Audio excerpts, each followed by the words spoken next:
Mesdames, Messieurs, bonjour. La FQP, Association France Qualité Performance, en région PACA, a le plaisir de vous présenter un nouveau webinaire dans le cadre de son programme Entraide. La norme 45001 a déjà été présentée lors des 2 sessions précédentes. Pour ce dernier volet, ce sont les parties intéressées qui vont être abordées, grâce à 2 experts et le témoignage d'une entreprise. Mais passons d'abord la parole à Jean-Jacques Bonneau, pilote du programme Entraide. Eh bien, merci Guy. Bonjour à tous et bienvenue dans ce nouveau webinaire du programme Entraide AFQP PACA.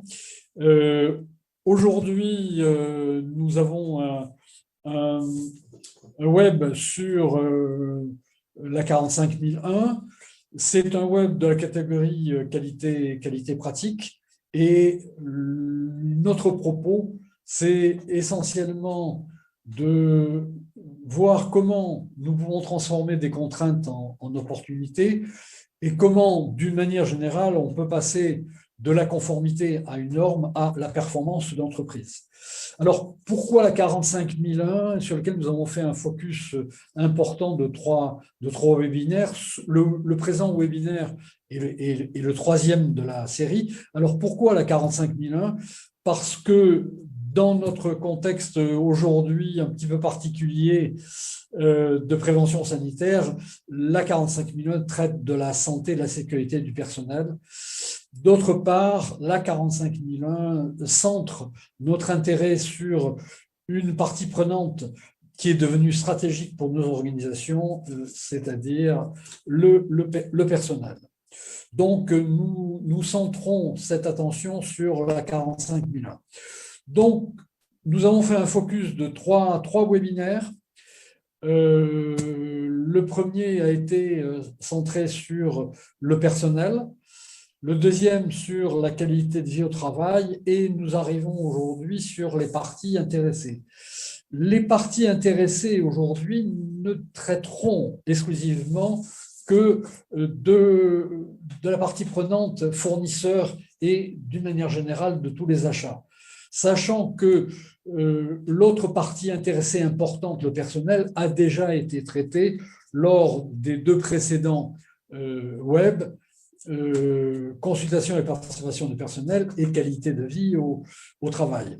À ce sujet, je le réitérerai en fin de web, vous avez la possibilité d'aller regarder, si cela vous intéresse, les vidéos enregistrées des 2 précédents web sur YouTube où nous sommes référencés à la FQP PACA. Donc aujourd'hui, partie intéressée, trois parties à ce web. Une première partie, un rappel des exigences réglementaires et normatives. À la fin de cette séquence, si vous avez des questions, vous pourrez poser vos questions. Vos questions, vous les posez par chat et Guy Sepaï, qui a fait la présentation liminaire, relaiera vos questions directement aux intervenants. Donc ça, c'est la première séquence. Deuxième séquence, nous allons avoir le témoignage d'une entreprise Green Power, qui est un bureau d'études qui génère, comme son nom le dit, de l'énergie verte. Et vous pourrez, à la suite de son témoignage, poser vos questions et l'intervenant répondra à vos questions. La troisième séquence de ce webinaire sera donc les bonnes pratiques. Comment passer de la contrainte à l'opportunité, et l'intervenant donc fera la synthèse des bonnes pratiques qui se dégagent sur cet item. Vous pourrez donc aussi, il répondra à vos questions à la fin de cette séquence. Alors, les animateurs et les intervenants, nous avons aujourd'hui 3 intervenants. Sandrine Biot, qui interviendra sur la première séquence, les exigences normatives et réglementaires. Sandrine est RQHS d'une PME grassoise qui est spécialisée dans la maintenance et les travaux dans l'industrie et dans le tertiaire. La deuxième séquence, le témoignage, sera animé par Franck Ledoyen. Et Franck Ledoyen est responsable QHE et RSE de Mini Green Power. Le troisième intervenant qui tirera la synthèse et les bonnes pratiques est Marc Bouisset, qui donc est un intervenant de chez APAV, dans lequel il est responsable commercial et il est auditeur. Voilà pour la présentation. Et bien, sans plus attendre, je passe la parole à Sandrine pour la première séquence. Merci Sandrine. Merci Jean-Jacques. Bonjour à tous. Donc sur la partie réglementaire, on va parler du plan de prévention. Donc il consiste à diminuer l'accidentologie des sous-traitants liée au manque d'informations lors de coactivité. Une préparation insuffisante ou un manque de coordination dans les contextes d'augmentation de la sous-traitance. Donc il faut établir ces plans de prévention sur 400 heures de travail ou l'arrêté du 11 juin 2010, fixant la liste des travaux dangereux. Donc, cette liste de travaux dangereux, on ne vous l'a pas toute mise, mais on va prendre quelques exemples. Donc, des travaux exposant à des agents biologiques ou pathogènes pour tout ce qui est société d'entretien. On a aussi des travaux exposant à des niveaux d'exposition sonore quotidiens supérieurs à 90 décibels ou à des niveaux de pression acoustique en crête à 140 décibels. Mais maintenant, nous avons la loi de pénibilité qui s'est rajoutée. Et donc, on n'est plus à 90 décibels, mais à 81 décibels, et plus à 140 décibels, mais à 135 décibels pour les crêtes. Idem pour tout ce qui est travaux en hauteur. Nous n'avons plus cette notion de 3 mètres de hauteur qui est écrite dans l'arrêté. Mais il est interdit d'utiliser des échelles, des escabeaux, des marchepieds comme poste de travail.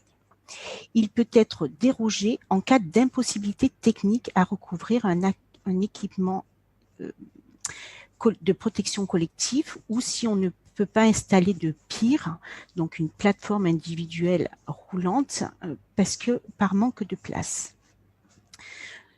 Voilà, merci. Donc, maintenant, on va faire un point sur le chargement-déchargement pour les transporteurs. Donc, on entend par opération de chargement et de déchargement celle qui consiste à mettre en place, à enlever sur des engins ou pas de transport routier, des produits lourds, des produits de valeur de fond, matières ou engins ou déchets, objets et matériaux, quelque nature que ce soit. Donc, à ce moment-là, il faut faire un protocole de chargement-déchargement. Ce protocole peut être affiché et il peut être signé par le chauffeur, contrairement au plan de prévention que nous allons voir un petit peu plus loin, qui peut signer et qui peut le faire. Donc, avant, avec OCHAS 18001, avec OCHAS 18001, on n'avait pas d'audit sur tout ce qui était achat. Donc, ceci, maintenant, il est audité au même titre que l'ISO 9001 ou l'OCHAS 14001. Donc, quand on fait un achat, lors d'un achat de produits chimiques, il faut demander les FDS ou les télécharger. Ces fiches de données, donc c'est les fiches de données de sécurité, il faut qu'ils soient mis à disposition du personnel. Et le Code du travail impose à l'employeur de prendre toutes les mesures nécessaires pour assurer la sécurité et protéger la santé physique et mentale du travailleur. La jurisprudence va même plus loin. Il impose à l'employeur une obligation de résultat, c'est-à-dire il ne suffit pas de donner un EPI, mais il faut aussi former, expliquer comment s'en servir. Donc, si je prends l'exemple du gel hydroalcoolique qui peut provoquer, donc dans la fiche de données de sécurité, ils disent c'est un produit irritant, inflammable, provoque une sévère irritation des yeux, tenir à l'écart de la chaleur, des surfaces chaudes, des étincelles, des flammes nues et de toute autre source d'inflammation. Donc, il ne faut pas fumer. Cela veut dire que si je donne un produit hydroalcoolique et que je me lave les mains avec, mais que je ne vais pas jusqu'à un séchage complet, que j'allume une cigarette, je peux me brûler. Si je ne fais toujours pas un séchage complet et que je me frotte les yeux, je peux avoir des blessures sévères. Donc, bien sensibiliser les gens quand on donne un produit aussi simple que le gel hydroalcoolique que tout le monde se sert en ce moment. Pareil pour tout ce qui est autre achat, donc qui est échafaudage, escabeau, échelle, harnais de sécurité pour tout ce qui est travail en hauteur. Il faut faire une fiche de vie, il faut les suivre et il faut à la fin les détruire. Et quand on détruit, admettons, un harnais de sécurité par rapport à une date de péremption, on peut récupérer sa petite étiquette pour l'accrocher à la fiche de vie et prouver que l'on a bien détruit cette étiquette. Donc la coopération et le besoin des attentes. L'organisme doit déterminer tout ce qui est les parties intéressées, donc les travailleurs, on a déjà vu ce point-là. Les attentes donc, lors des précédentes diapositives, les besoins et les attentes des parties intéressées, c'est-à-dire les exigences, on le verra plus loin avec Marc, tout ce qui est assurance, et ce parmi les besoins et attentes qui pourraient devenir des exigences. Donc, on va prendre le slide suivant, s'il vous plaît. Donc, combien de temps avant l'intervention? Il suffit juste qu'il y ait, qu'on ait eu le temps de faire la visite commune, qu'on ait pu faire prévenir les CSE.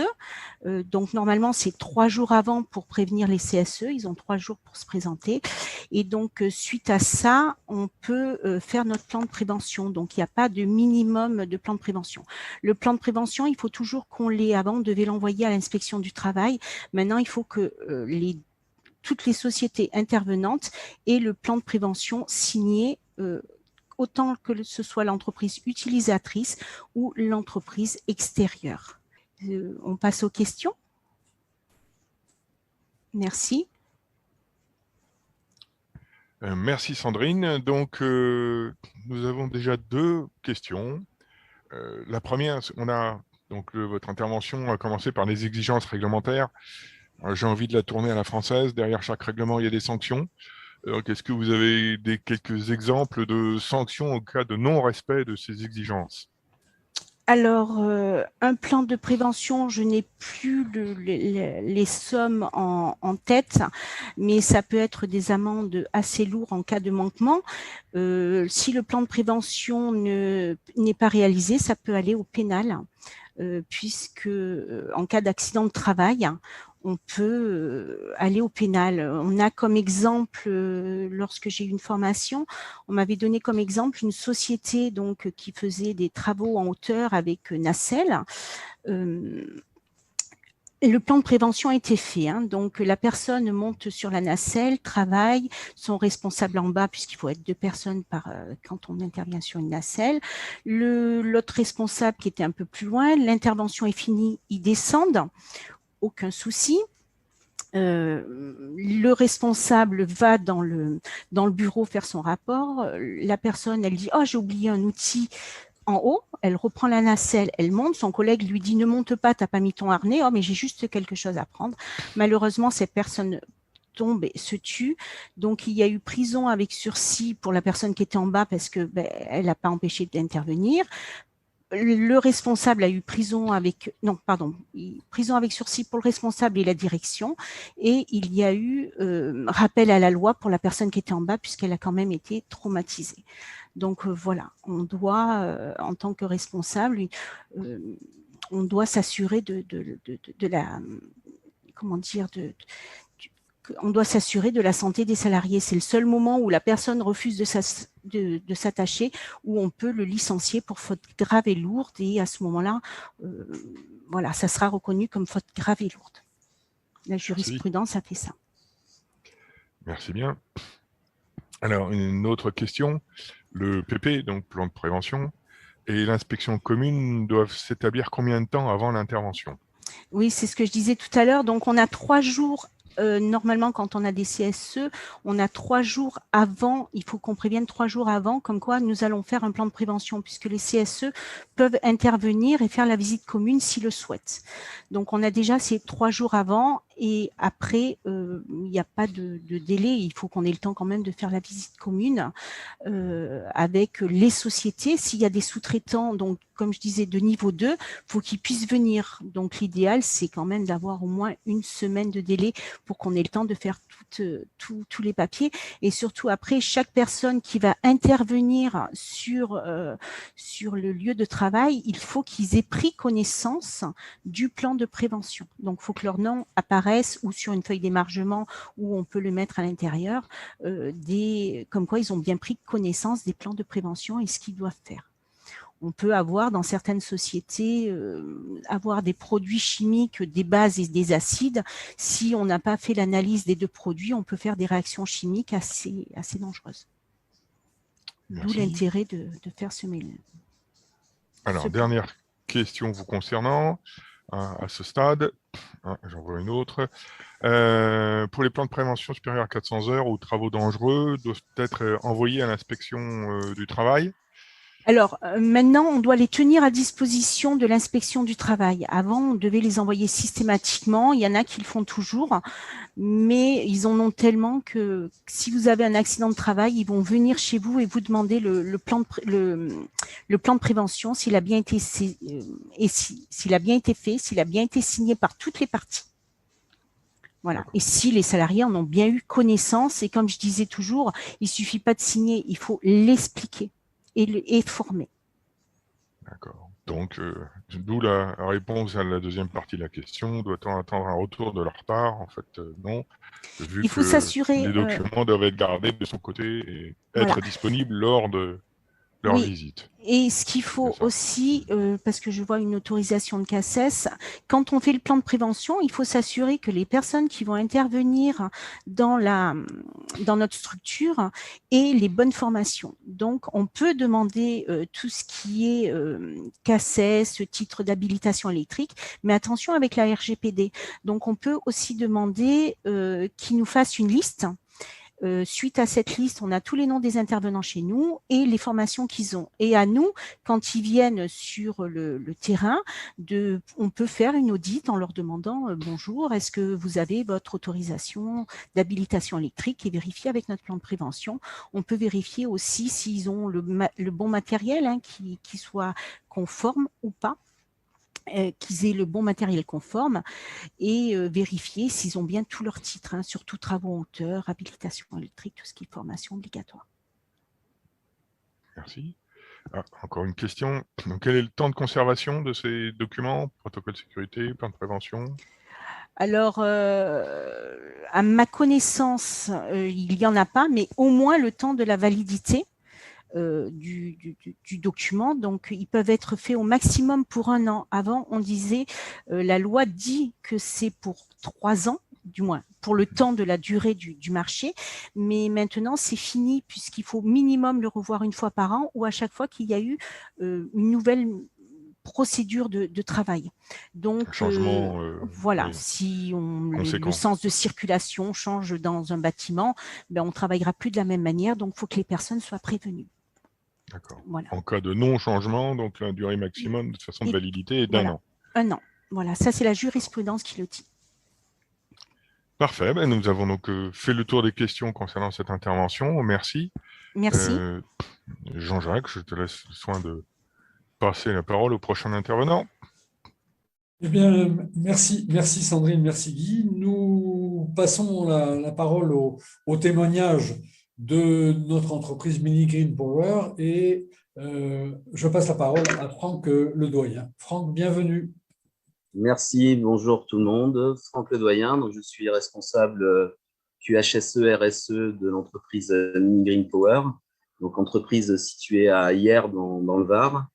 Nous sommes 20 salariés et nous sommes spécialisés dans l'étude, la conception, le conseil et la réalisation de mini-centrales vertes. Donc, ce sont des centrales biomasse. Donc, notre activité va de la note de concept en passant par toute l'ingénierie liée à la réalisation de ces mini-centrales, aux aspects aussi réglementaires, notamment ICPE. On va aussi jusqu'à la maintenance et l'assistance à l'exploitation de nos centrales installées. Donc, slide suivante, s'il vous plaît. Donc, notre solution, c'est de transformer en fait des déchets en énergie propre afin de pouvoir créer des réseaux de chaleur, de séchage, de refroidissement, de vapeur électrique ou alors des sites, ce qu'on appelle des sites isolés.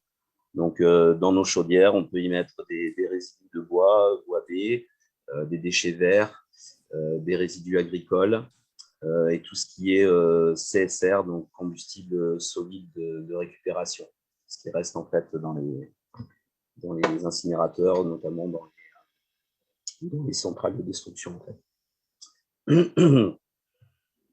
Slide suivante, s'il vous plaît. Donc, nous sommes certifiés ISO 45001 et 9001. Et donc, par rapport à cette certification, nous avons identifié l'ensemble de nos parties prenantes et intéressées. Donc, on a, afin de pouvoir les classer et de connaître les enjeux, leurs besoins, attentes, leurs exigences, et surtout aussi de voir le mode de dialogue qu'on allait avoir avec eux. Donc, on a commencé par un premier classement en nommant en fait nos parties intéressées qui avaient un impact direct et celles qui pouvaient avoir un impact indirect. Donc, vous avez quelques exemples là sur le slide. Donc, on a nos actionnaires, les médias, autorités de contrôle, les pouvoirs publics, les clients, nos partenaires, l'inspection du travail. Voilà, toutes ces parties intéressées, c'est celles qu'on a jugées comme étant indirectes. Et ensuite, vous avez toutes les parties prenantes directes, qui sont bien sûr les salariés, le CSE, nos voisins, les riverains. On est sur des sites souvent ICPE, donc du coup, nos riverains vont avoir un impact direct. On peut avoir un impact direct sur nos riverains. Tout ce qui est nos propriétaires lorsqu'on est en location de locaux, notre comité stratégique, notre comité de mission, parce que nous sommes aussi une société à mission. Donc voilà, donc toutes ces parties intéressées ont été classées et ça permet après de voir celles qui vont avoir qu'on va pouvoir éventuellement impacter ou qui peuvent être éventuellement impactantes pour notre société. Donc, j'ai pris un exemple avec nos assureurs, par exemple, qui, lorsque vous lisez les contrats d'assurance, en tout cas pour le nôtre, avaient quelques exigences documentaires à lui fournir, notamment les certificats Q18 pour tout ce qui est vérification des installations électriques et Q19 pour tout ce qui est vérification thermographique des armoires électriques. Donc, tout ça, c'est lié aux règles APSAD, donc Assemblée plénière des sociétés d'assurance dommages.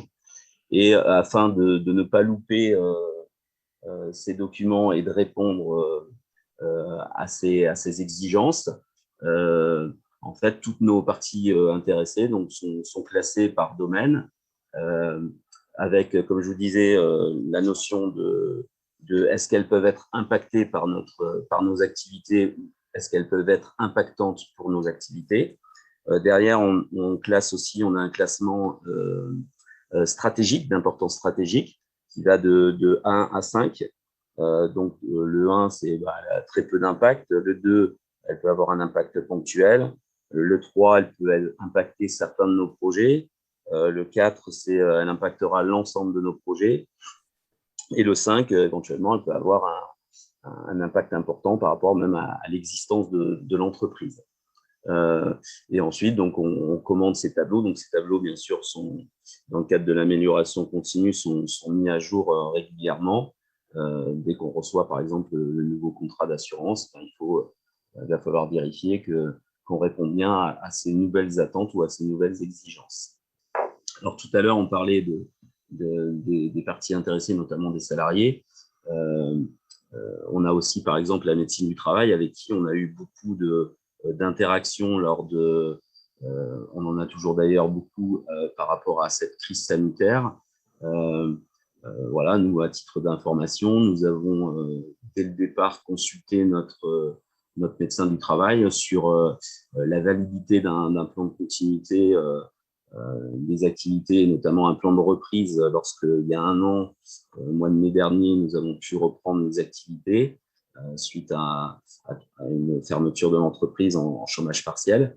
Donc, du coup, ça nous a permis, en fait, en échangeant avec cette médecine du travail, de valider certains points, de mettre en œuvre des recommandations qu'il avait pu nous faire et de continuer à échanger parce que, comme vous le savez, les règles et les situations évoluent presque au jour le jour pour les entreprises.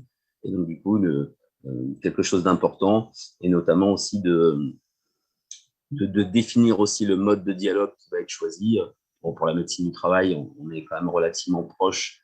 Donc, du coup, ça peut être par téléphone, des échanges par mail, ça peut être des invitations, une mise à jour de la fiche entreprise. Enfin, il va y avoir aussi beaucoup d'exigences et attentes de notre part. Il ne peut pas vraiment être impacté par notre activité, enfin, ou très peu. Par contre, il peut avoir un impact important sur notre activité en ayant des recommandations ou pourquoi pas des exigences qui vont avoir un impact pour l'entreprise. Donc ça, c'est pour les parties intéressées avec 2 exemples. Si je peux avoir la slide suivante, s'il vous plaît. Alors, tout à l'heure, Sandrine a évoqué le plan de prévention. Donc, lorsque vous listez vos parties intéressées et que vous définissez tous les enjeux, attentes, exigences, etc., le plan de prévention en termes de santé-sécurité au travail en est une forte parce qu'il va falloir analyser toutes les activités qui vont venir faire de la coactivité en fait sur nos sites. Donc c'est important de bien cadrer ce plan de prévention. Pour notre part, on l'a étudié, réalisé en 11 points. Donc, le premier point, on a une identification de l'entreprise utilisatrice. Tout à l'heure, Sandrine parlait éventuellement de sous-traitants. À un moment donné, vous allez signer un contrat avec une entreprise qui pourra éventuellement avoir un certain nombre de sous-traitants. Donc, l'interlocuteur direct, je dirais que c'est cette entreprise avec qui vous avez contracté. Donc, on va identifier donc ses responsables, les coordonnées des responsables, sa raison sociale, son adresse, les numéros de téléphone, etc. Pour l'entreprise extérieure. Pour l'entreprise utilisatrice, qui est Mini Green Power pour notre cas, on va identifier aussi qui va être chargé du projet ou éventuellement des travaux qui vont être réalisés, avec les coordonnées, bien sûr, et le numéro de téléphone, parce que le plan de prévention, une fois signé, sera adressé aux différentes parties, c'est-à-dire entreprises extérieures et éventuellement aussi aux différents sous-traitants. Ensuite, on a une information sur les opérations qui vont être réalisées. Les opérations réalisées, ça va être la nature des opérations, donc il faut bien détailler l'ensemble des opérations, d'où l'importance de visites aussi préalables sur site pour définir l'ensemble des travaux qui seront affectés aux sous-traitants et aux entreprises extérieures. La localisation exacte des travaux, les locaux qui vont être touchés ou les parties des bâtiments qui vont être touchés par les travaux, la date prévisible des débuts de travaux et la date de fin de travaux, les horaires de présence des salariés qui effectuent ces travaux, ce qui permet de voir si, dans le cadre de la coactivité, est-ce qu'il y aura une incidence sur vos salariés ou pas. Ensuite, vous avez l'effectif qui va être prévu pour réaliser ces travaux, les dates si vous voulez revenir juste sur le slide précédent, les dates de la visite préalable et les participants à cette visite préalable. Ensuite, on va identifier aussi les différents sous-traitants. Donc, lorsqu'on identifie les sous-traitants, il faut donc le nom de l'entreprise, son adresse, son numéro de téléphone, les effectifs qui sont prévus dans le cadre de cette sous-traitance, qui va coordonner ces travaux de sous-traitance, et surtout aussi s'assurer qu'il y a un accord de sous-traitance qui a été signé entre l'entreprise avec qui vous avez contracté et ces fameux sous-traitants. Donc ça, c'est important aussi. Vous pouvez être contrôlé par l'inspection du travail, hein, même sans parler d'accident du travail. Ensuite, on va avoir éventuellement des procédures particulières. C'est des documents qui pourront être annexés au plan de prévention. Je pense par exemple si des travaux par point chaud sont prévus, vous allez rédiger un permis-feu. Ce permis-feu, il doit être aussi annexé au plan de prévention avec sa durée de validité. Ça, c'est vous qui la définissez par rapport à vos contraintes. Éventuellement, on peut aussi avoir des procédures particulières sur les travaux qui ont lieu sur des équipements ou réseaux. Je pense par exemple aux consignations électriques. On va venir annexer à notre plan de prévention aussi tout ce qui est consignation, tout ce qui est éventuellement mise à disposition d'équipements ou de machines particulières. S'il y a des travaux aussi en espace confiné, il pourrait y avoir, pourquoi pas, une procédure particulière pour ces espaces confinés. Ensuite, on va définir avec l'entreprise extérieure et les sous-traitants une analyse de risque qui prend en compte l'ensemble des risques de votre entreprise et l'ensemble des risques qui pourront être apportés par les entreprises extérieures ou les sous-traitants.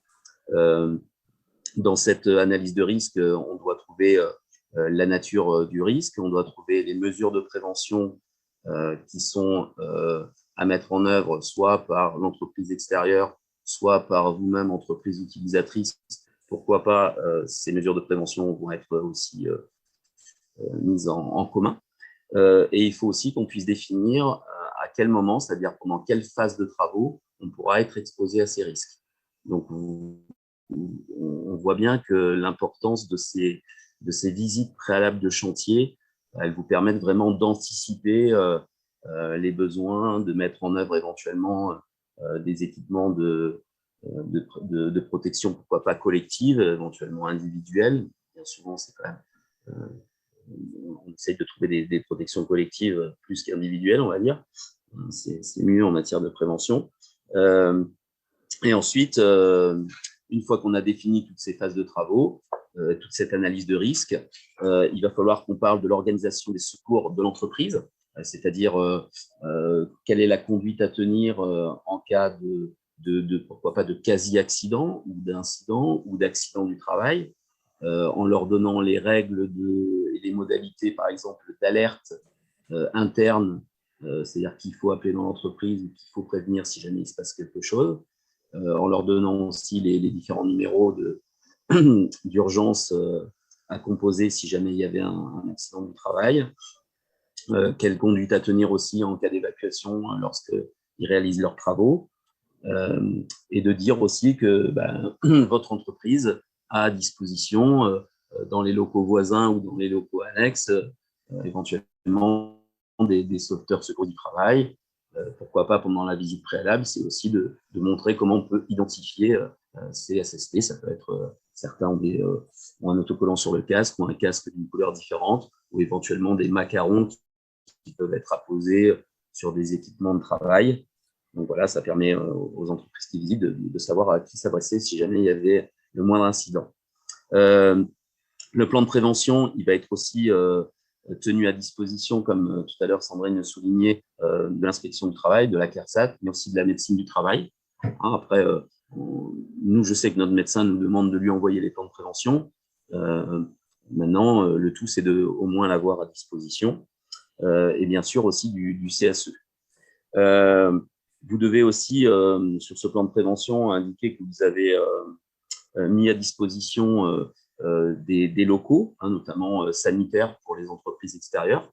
Donc, ça fait partie aussi de la visite préalable, d'identifier la localisation des sanitaires, éventuellement donc lavabo, douche, etc. Distributeur d'eau, éventuellement, s'il y a machine à café, montrer aussi où c'est, pour pouvoir éventuellement se rafraîchir ou pourquoi pas se réchauffer par un café.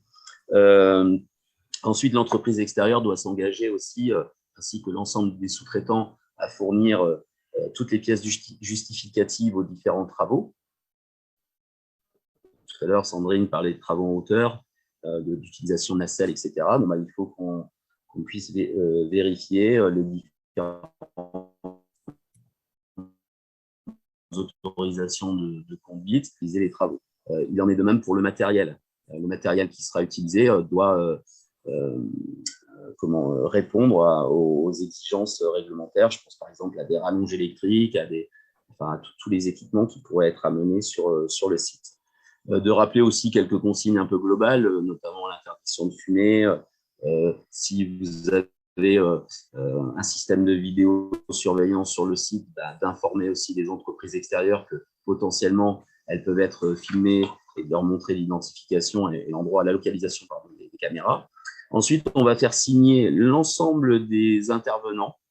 Donc ça, c'est important, donc avec nom, prénom, l'entreprise pour le compte pour lequel la personne intervient. Éventuellement, si ces personnes sont titulaires de la formation software secours du travail, et par leur signature, ils s'engagent déjà à avoir pris connaissance des éléments du plan de prévention et surtout à les respecter. Et après, ce respect, il peut être vérifié lors de soit de rondes de sécurité ou d'audit de terrain pour voir si l'entreprise répond bien aux exigences que vous êtes fixées ensemble. Donc, c'est quelque chose qui se fait vraiment en commun. Et derrière, à l'issue de cette visite préalable, l'ensemble des entreprises qui vont être intervenantes vont signer ce plan de prévention. Moi, je vous invite aussi, c'est ce qu'on fait chez nous, on pense que c'est une bonne pratique. Moi, je vise tous les plans de prévention en tant que QHSE et j'ai chaque responsable de travaux, que ce soit pour les travaux électriques, les travaux mécaniques, etc., qui signe aussi le plan de prévention, ce qui permet de valider leur partie. Et moi, j'ai une validation un peu plus globale. Donc, voilà pour le plan de prévention. Donc, si vous avez des questions, je suis à votre écoute. Merci bien pour votre présentation. Mais écoutez, pour l'instant, je ne vois pas de questions de la part du public. J'en aurais une personnellement, c'est quel est le temps que vous estimez dont vous avez estimé avoir eu besoin pour arriver à ce stade entre le moment où vous êtes lancé et le moment où vous êtes arrivé. Vous avez quel investissement temps vous pourriez partager avec l'auditoire sur ce programme et sur cette démarche? Je dirais que la visite préalable de chantier, donc faut optimiser. Donc vous allez convier l'ensemble des interlocuteurs et des acteurs qui vont participer au chantier. Le mieux, c'est de le faire une fois, au moins vous avez tous les protagonistes de l'affaire. Et ensuite, la rédaction, c'est quand même relativement, ça se fait au fur et à mesure, donc en visitant le chantier. Donc il y a des choses qui sont redondantes entre guillemets sur des consignes. Par exemple, s'il y a du travail en hauteur, c'est clair qu'à chaque fois vous aurez les mêmes consignes. Donc au fur et à mesure, ça peut quand même permettre de gagner un peu de temps, je dirais, sur certaines parties, par exemple sur les accès dans l'entreprise, etc.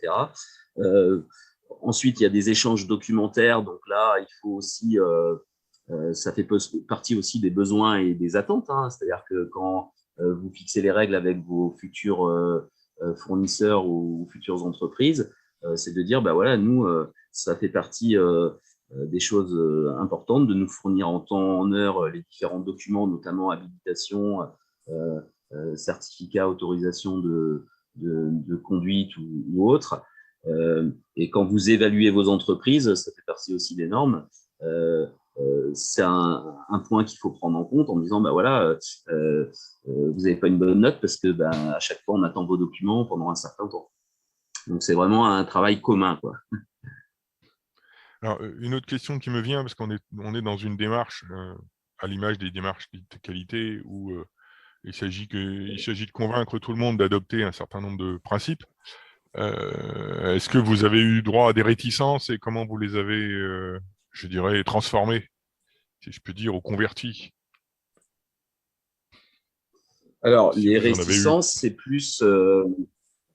Alors oui, vous allez en avoir, parce que lorsque vous allez faire une visite de chantier et que vous apercevez que les personnes se sont éventuellement engagé à respecter les règles que vous avez définies. Puis la personne, elle vous dit, oui, mais là, j'ai pas mis mes bouchons d'oreille parce que il y a toujours une bonne excuse. Donc, du coup, là, c'est à nous, entreprises utilisatrices, de recadrer parce que malheureusement, s'il y a le moindre incident, vous engagez votre responsabilité.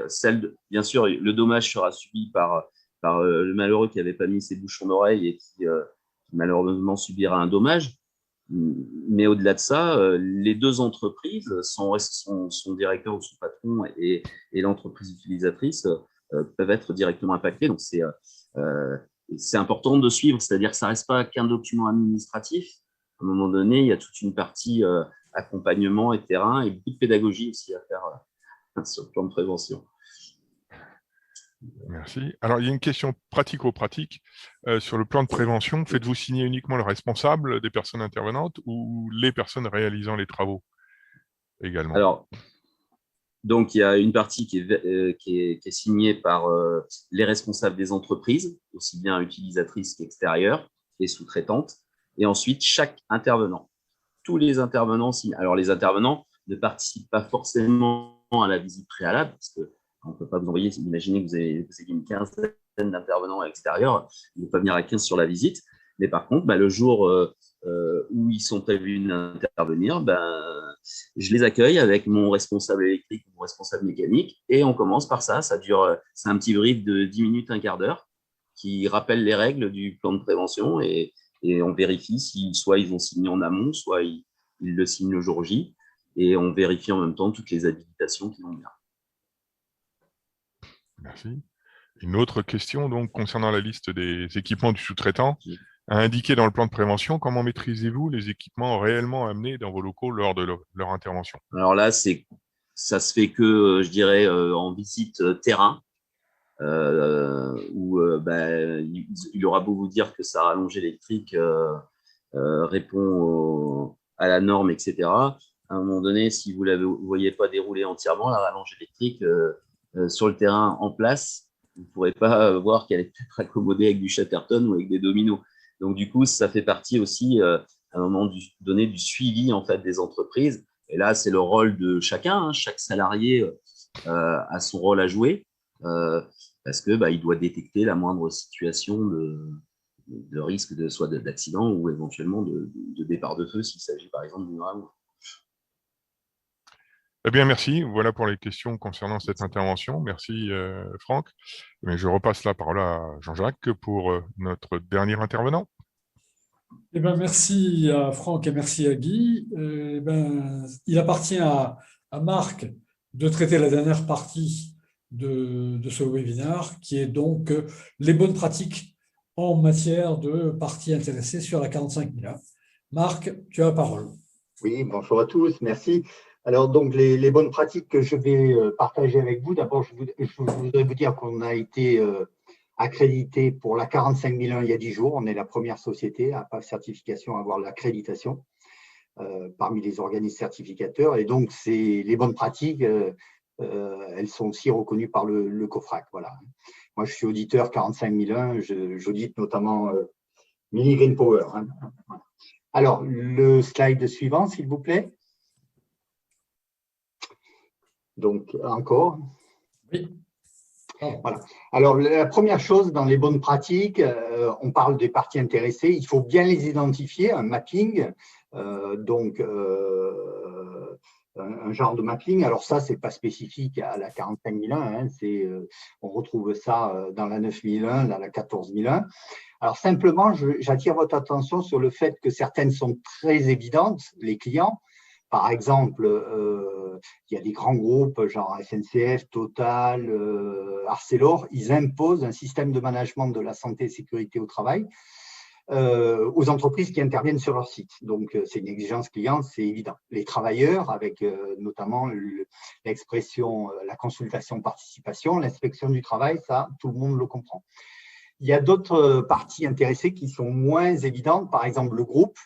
J'ai audité dont du 45001 un groupe international, la filiale française, et ils avaient énormément de mal à nous donner les exigences du groupe, en fait. Hein, et donc, du coup, on a dû on a dû se palucher avec l'autre auditeur, toutes les procédures, groupes, etc., pour voir les choses que leur imposait le groupe.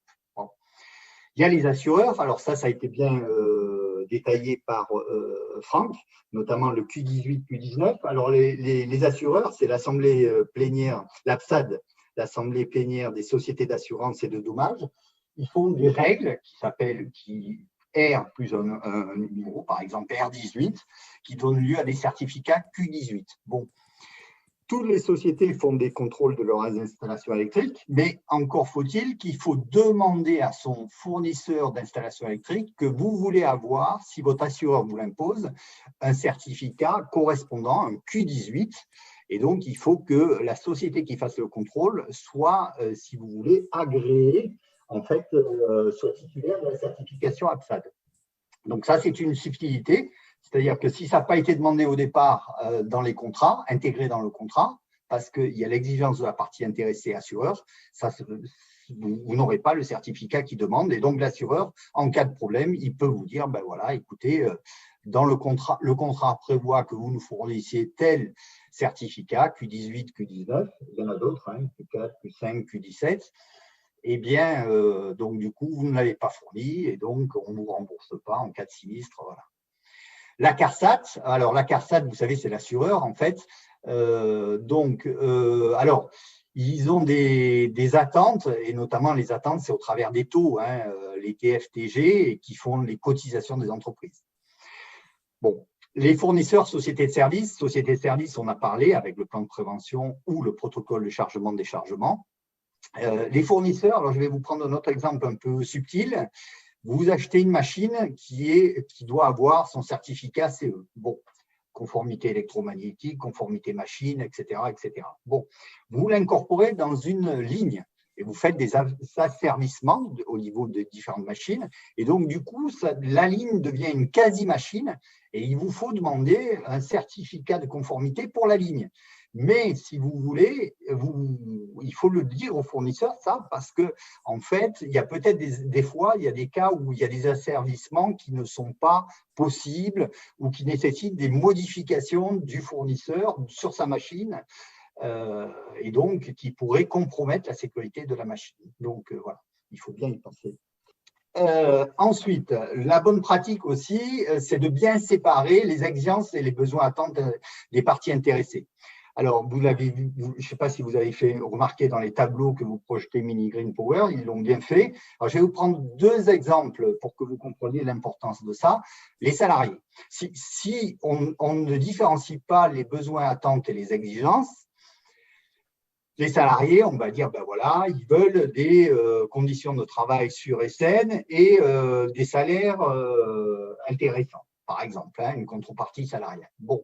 Quelqu'un qui me met ça comme exigence, donc moi, en tant qu'auditeur, je dis, OK, eh bien, qu'est-ce que vous faites pour la partie santé, sécurité au travail et pour la partie salariale, voyez.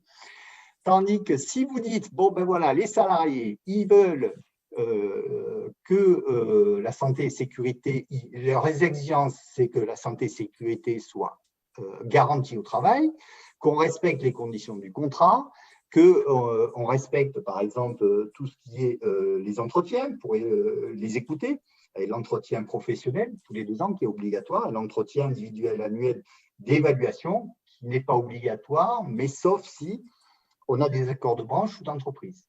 Bon. Et par contre, les besoins et les attentes, ça peut être effectivement des exigences salariales. Mais vous voyez qu'en fait, ce que l'entreprise doit fournir, doit assurer, c'est bien les exigences et pas forcément les besoins et les attentes. Voilà. Le cas de fournisseur, c'est pareil. Hein. Un fournisseur, on va dire, ben voilà, on veut un courant d'affaires, etc. Bon, donc là aussi, en tant qu'auditeur, on va dire, ben voilà, comment vous assurez ce courant d'affaires avec vos fournisseurs. Tandis que si on dit, ben voilà, les exigences, c'est le respect des contrats, tels qu'ils sont fixés, des différents documents, plan de prévention, protocole de santé, protocole de chargement-déchargement.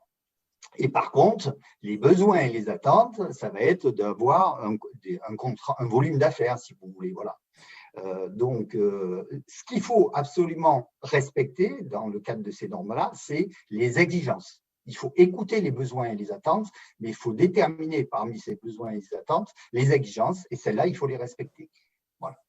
Donc, ça nécessite de regarder les contrats et les accords dans le détail. Vous voyez, en fait, que ce soit, je vous ai cité le cas des assurances, que l'on regarde régulièrement, le cas des contrats avec, par exemple, les fournisseurs, etc., les accords, par exemple, d'entreprise pour les salariés, etc.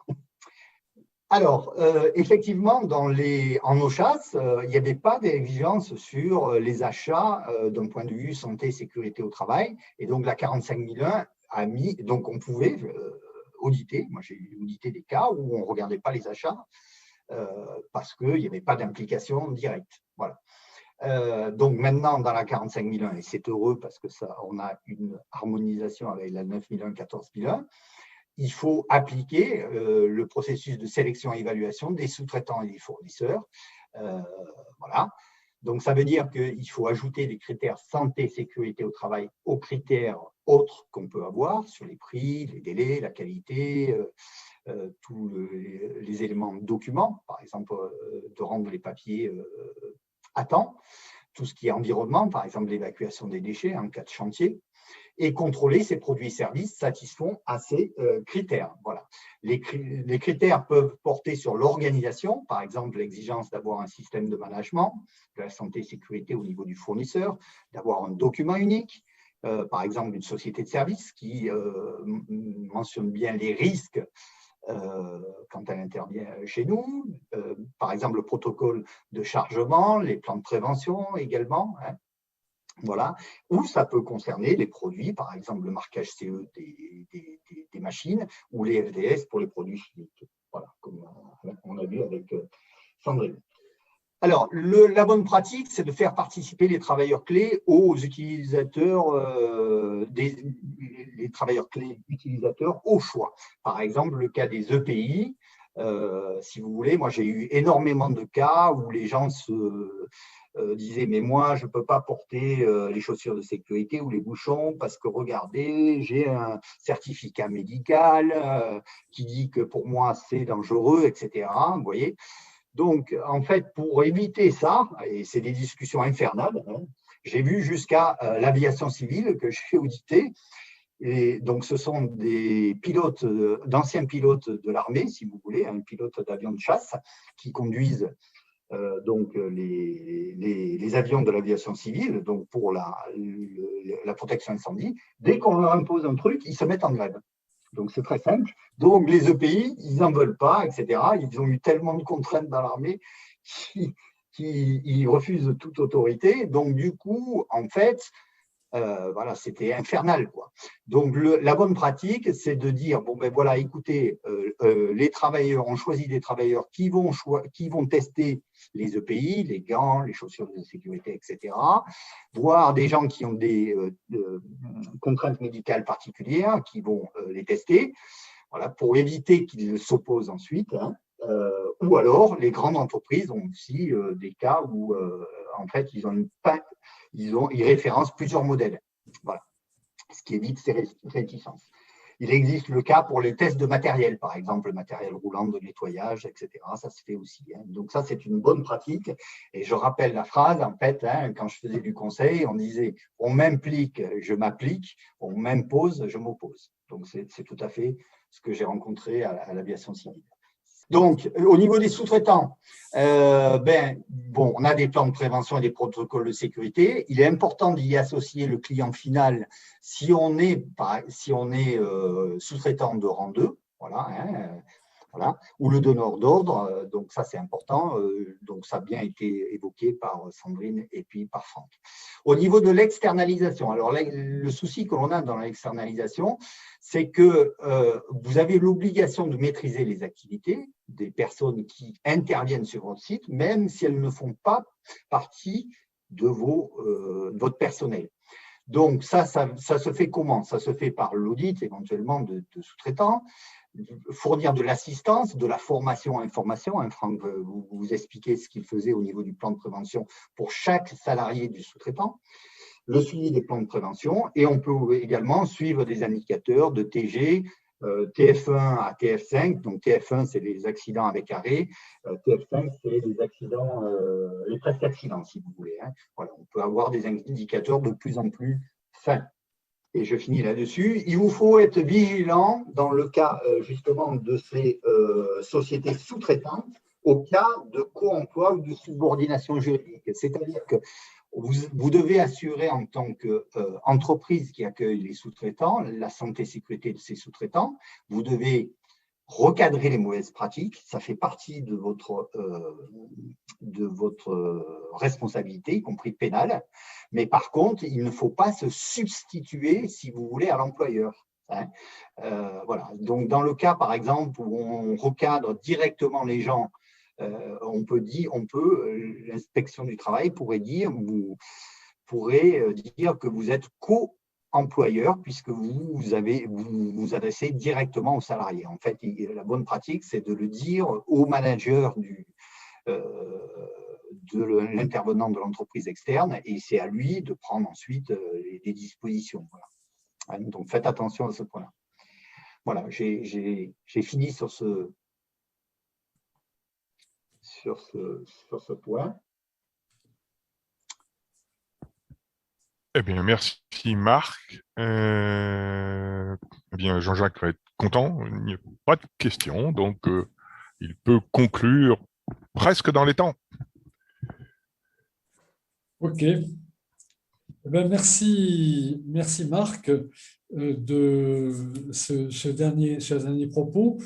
Donc, cette intervention clôture notre séquence sur le webinaire partie intéressée. Vous allez recevoir un petit questionnaire d'évaluation. Merci d'y indiquer si ce webinaire vous a intéressé et si, d'une manière générale, le pack de 3 webinaires consacrés à la 45001, c'est la première fois que nous faisons un zoom sur un point normatif particulier. Si ça vous a intéressé, si nous devons continuer dans la même direction. Dans le questionnaire, vous pouvez, si vous le désirez, solliciter la réception de l'enregistrement de ce webinaire qui donc a été enregistré. Sachez que ensuite il est mis sur YouTube où déjà vous pouvez, si vous le souhaitez, aller revoir les enregistrements des 2 précédents webinaires. Je vous remercie les intervenants, je vous remercie de votre participation et je vous souhaite à tous une bonne journée et un bon week-end. À bientôt sur nos lignes.